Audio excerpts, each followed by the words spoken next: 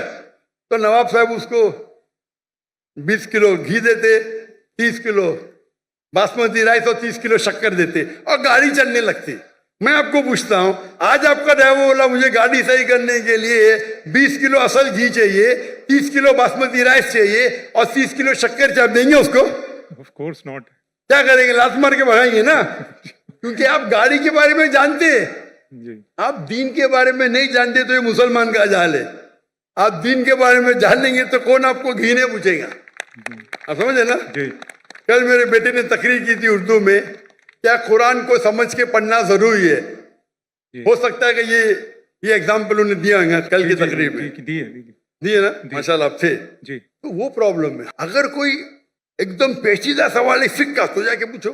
یہ بیسک کیا پوچھنے کا, ہمارا فرض ہے. اگر کوئی فقہ کے بارے میں تو جاؤ مولانا کے پاس, اچھی بات ہے.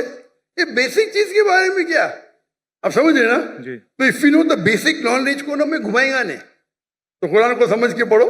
الحمدللہ جہاں تکلیف آتی ہے نزول قرآن تو عالم سے بات ضروری ہے, لیکن یہ بیسک کس طریقے سے قرآن و حدیث پہ عمل کرنا چاہیے, تو ہر مسلمان اگر سیکھے.